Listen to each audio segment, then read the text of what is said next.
Latino Group Production. Bawat yugto ng sandaling halos di ko alam, naglalakbay ang diwa sa ligayang nakamtan. Gamot na bawal ay ayaw ko nang tigilan, hinahanap-hanap ko at inasam.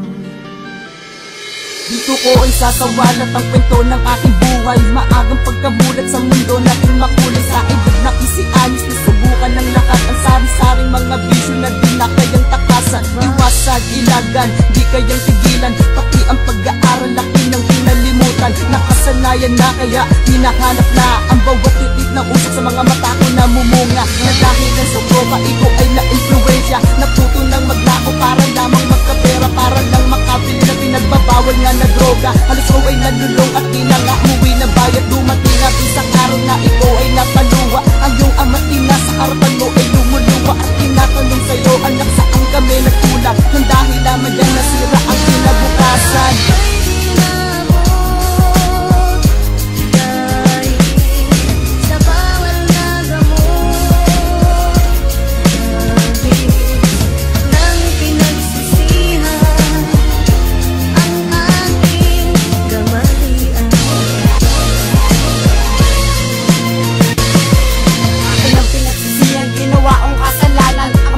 Gamot, hindi ko lamang matigilan. Nagsimulang gumamit nung ako'y 14 lamang. Dahil sa tropa, ginawa ko tong libangan. At magtulak ng droga ang aking kinahiligan. Hindi ko na inisip na ako'y lulong na.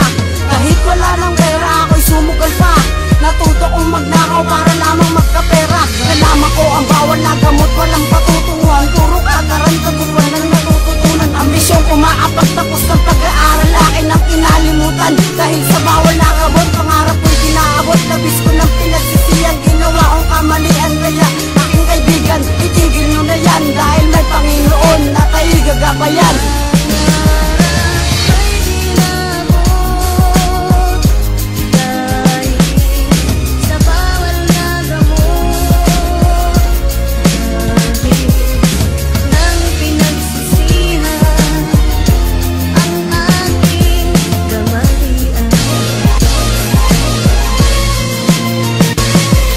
Isis pa lang magamit, ay di ko na matigilan. Parang hinugot ako pa ilalim sa kadiliman. Pati aking pag-aaral nagawa kong kalimutan. Kaya pinasabagulo ko puro sakit at kalungkutan. At ang aking pangarap ay di ko na maabot, dahil sa'y naharangan ng mga bawal na gamot.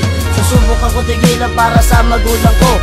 Kaya mga kaibigan ko, magbago na kayo. Dahil hindi ko uli ang ginawa niyong kasalanan, kasi ang bisyo nyo ay pwede nyo nang kalimutan. Gusto ko na ipapasalamat sa Panginoon, dahil ang aking bisyo ay maagang nabaon.